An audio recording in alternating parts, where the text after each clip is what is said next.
आज मेरा फिर से मुस्कुराने को मन किया। माँ की उंगली पकड़कर घूमने जाने को मन किया।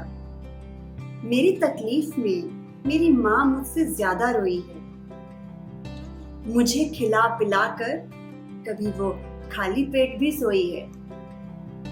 मेरी माँ के चरणों में मुझे जन्नत नजर आती है जब वो मुझे अपने सीने से लगाती है। नमस्कार दोस्तों, मदर्स डे पे सभी माताओं को और उनके बच्चों को आपकी वेलनेस कोच यानी शिवरंजनी की तरफ से ढेर सारी शुभकामनाएं। दोस्तों, माँ शब्द जुबां पे आते ही ममता का सागर उमड़ उठता है और माँ बनना अपने आप में ही हर औरत के लिए एक वरदान माना जाता है और इस वरदान की हर औरत को एक कीमत भी चुकानी पड़ती है। माँ बनते ही हमारी आइडेंटिटी बदल जाती है, हमारी पूरी पर्सनालिटी चेंज हो जाती है। न केवल पर्सनालिटी, हमारे करियर्स बदल जाते हैं, हमारी हॉबीज, हमारे शौक बदल जाते हैं, हमारी रिश्ते बदल जाते हैं, रिश्तों के मायने बदल जाते हैं। हमारा पूरा का पूरा लाइफस्टाइल चेंज हो जाता है जब हम माँ बन जाते हैं। एंड मोर देन दैट, हमारे समाज में मातृत्व शब्द की व्याख्या सैक्रिफाइस, त्याग, बलिदान जैसे शब्दों से की जाती है। तो ऐसे में हम माएं अपना ध्यान रखना तो बहुत दूर की बात है, अपने बारे में सोचना तक भूल जाती हैं। इसके चलते अगर हेल्थ, मेंटल और इमोशनल वेलबींग की बात की जाए तो माँ का नाम लिस्ट में सबसे एंड में पाया जाता है। और इससे भी बढ़कर है हमारी सोसाइटी की unrealistic expectations to be a perfect mom. इसके चलते माओं को सामना करना पड़ता है हमारी सबसे बड़ी समस्या का, जिसका नाम है मदर्स गिल्ट। और मुझे तो लगता है कि मॉम ब्लेमिंग हमारे राष्ट्र की सबसे फेवरेट पास टाइम एक्टिविटी बन गई है। और ये मदर्स गिल्ट प्रेगनेंसी से स्टार्ट हो जाती है और जैसे जैसे बच्चा बड़ा होता जाता है ये मदर्स गिल्ट भी बड़ी होती जाती है। कैसे, मैं बताती हूँ। बच्चा अगर कमजोर पैदा हुआ है तो माँ की गलती है। सारी खुराक तो माँ ने खा ली, बच्चे को तो कुछ लगने ही नहीं दिया। और जीवन के जितने भी माइलस्टोन्स अचीव करने होते हैं, अगर बच्चा उन्हें अचीव करने में थोड़ा सा भी लेट हो जाता है तो माँ की गलती है। कैसे? बच्चा चलने नहीं लगा समय पर, माँ ध्यान ही नहीं देती होगी, माँ कोशिश ही नहीं करती होगी। बच्चा बोलने नहीं लगा समय पर, माँ समय ही नहीं देती होगी। और बच्चा ज्यादा बोलता है तो पता नहीं माँ ने क्या खाकर पैदा किया है। तो गोली चाहे यहाँ से आए, वहां से आए, सामने से आए, पीछे से आए, टारगेट हमेशा माँ ही की जाती है। इसके बिना माँओं की सबसे बड़ी समस्या है स्लीप डेप्रिवेशन, अनिद्रा।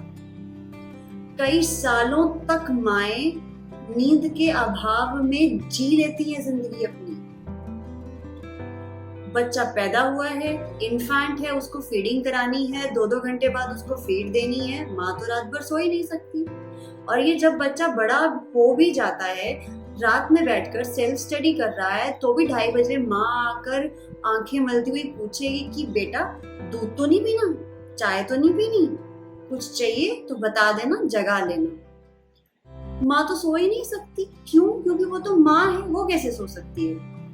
But this sleep deprivation has a clear cumulative impact on our physical and mental health. हमारी पाचन शक्ति कमजोर हो जाती है, हमारी स्मरण शक्ति कमजोर हो जाती है, हमें नेगेटिव थॉट्स आने लगते हैं और डिप्रेशन, ब्लड प्रेशर, शुगर, इन सभी बीमारियों का हम बहुत आसानी से शिकार हो सकते हैं। और इससे भी बड़ी समस्या जो माँओं को फेस करनी पड़ती है वो है बॉडी शेमिंग। खास करके जो मीडिया हाईलाइट करता है सेलिब्रिटी मॉम्स को without any stretch marks, without any belly fat, looking stunning, looking gorgeous all the time, ये हमें इतना मजबूर कर देता है कि हमें खुद पे डाउट होने लगता है। और सबसे बड़ी ठेस तब पहुंचती है जब हमारे पति और बच्चे खुद हमारी बॉडी को लेकर हमारी इंसल्ट कर देते हैं। So mothers, it's enough now.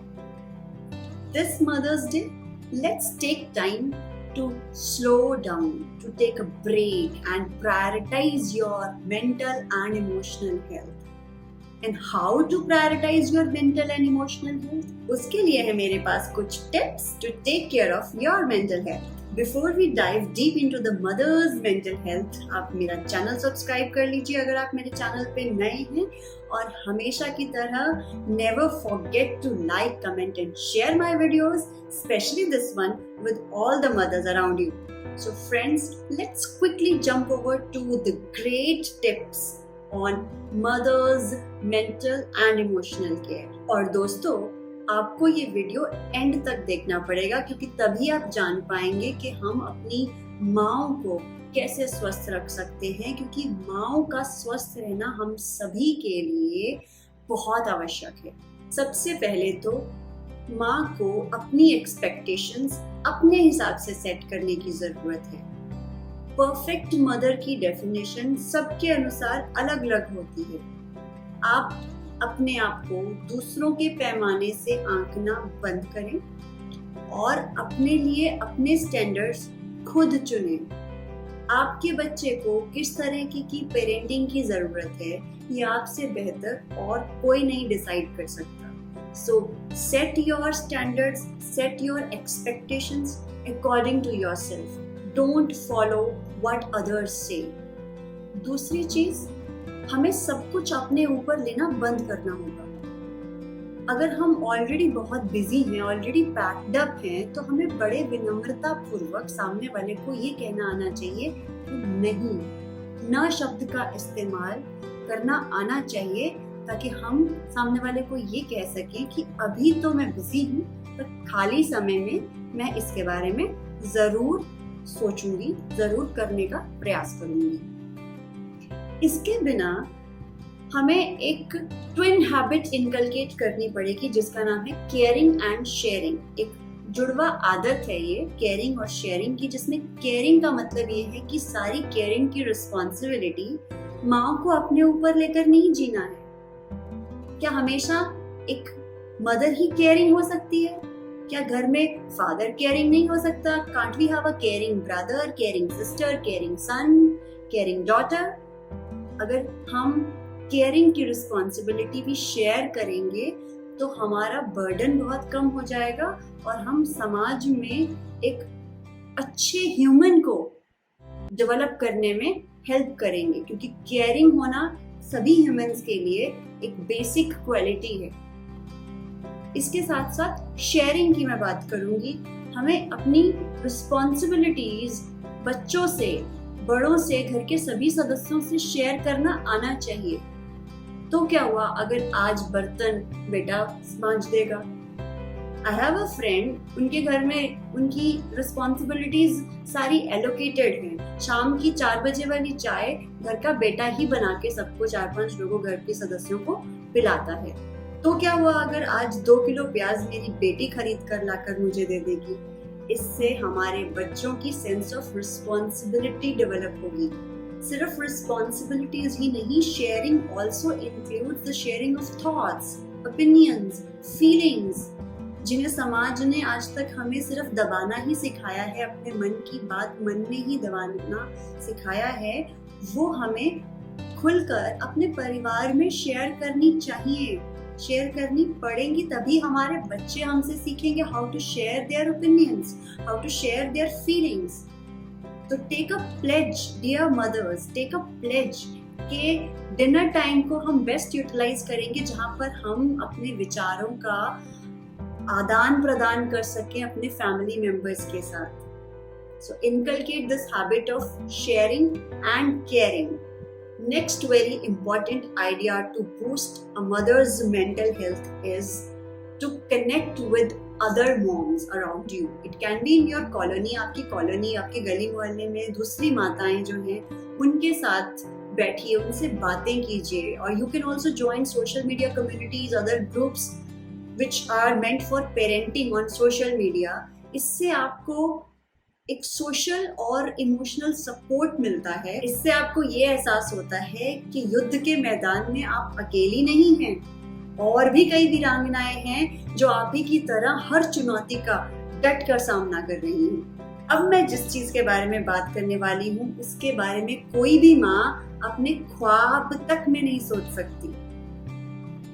वो है hobbies. Yes dear mothers, if you really want to give yourself the best of mental and emotional health, please rediscover your hobbies। अपने आप को किसी क्रिएटिव एक्टिविटी में इंगेज कर डालिए, कोई हॉबी परस्यू कीजिए, try to learn something new, क्योंकि हॉबीज का हमें स्वस्थ रखने में, हमें मानसिक रूप से, हमें भावनात्मक रूप से मजबूत बनाए रखने में बहुत बड़ा हाथ है।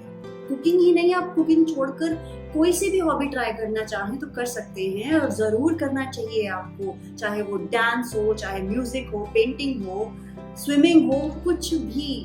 There are ample opportunities around you, बस आपको एक कदम आगे बढ़ाने की जरूरत है। Another important thing I would recommend you to have is me time. Dedicate a specific time for yourself every day, जो सिर्फ exclusively आपका समय हो, आपके लिए हो। अपने लिए गर्मा गर्म मसालेदार चाय बनाइए और कम से कम 20 या 30 मिनट अपने लिए जरूर निकालिए। उसमें आप चाहे तो अपना फेवरेट टीवी प्रोग्राम देख सकती हैं, but I would recommend you to simply sit. आप आईने के सामने बैठ जाइए और अपने आप से गुफ्तगू कीजिए कि वाह मोहतरमा, आज तो बड़ी सुंदर लग रही हो। This is called positive self talk. This positive self talk has immense benefits for your mental health, so do practice positive self-talk. Spend some time with yourself to give yourself the best of mental and emotional health. अगली बहुत ही महत्वपूर्ण चीज जिसके बारे में मैं बात करने वाली हूँ वो है जर्नलिंग। मैं अपने सभी क्लाइंट्स को सजेस्ट करती हूँ to do practice of gratitude journaling, जिसमें आप अपने आप को लिखकर एक्सप्रेस करते हो उन चीजों के बारे में जिनके लिए आप ईश्वर के सदैव शुक्रगुजार हैं। आप अपने आप के लिए लिखते हैं उन चीजों के बारे में जो आपकी सबसे बड़ी सपोर्ट रही हैं अब तक, जो सबसे बड़ी ब्लेसिंग्स आप मानते हो, उनका जिक्र आप करते हो खुद से और खुद पढ़ते हो उसको। वो चीजें जो कभी आप गिर गए हों, उन्होंने आपको फिर से उठकर खड़ा होने में मदद करी हो, वो एक्सपीरियंसेस लिखना, अपने आप के बारे में पॉजिटिव लिखना, अपने लाइफ के बारे में कुछ पॉजिटिव लिखना, that is known as gratitude journaling. और इससे आपको मिलती है बेहतरीन mental and emotional health to deal with the problems of everyday life. Friends, अब मैं बात करने वाली हूँ उस विशेष आदत की जिसके बिना आधुनिक युग में स्वस्थ जीवन जीना पूर्णतः असंभव है, और वो है exercise, physical exercise.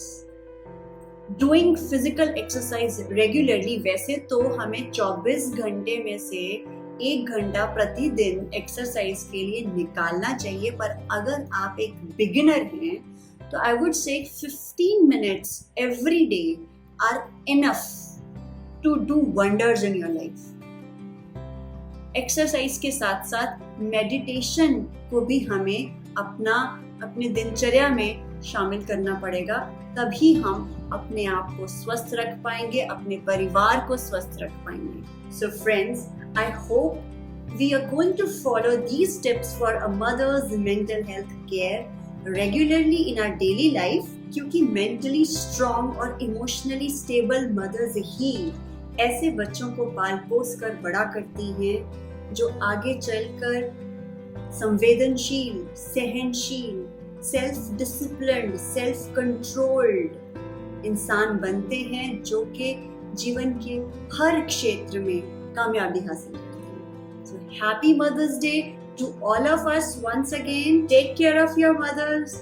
Be with them always.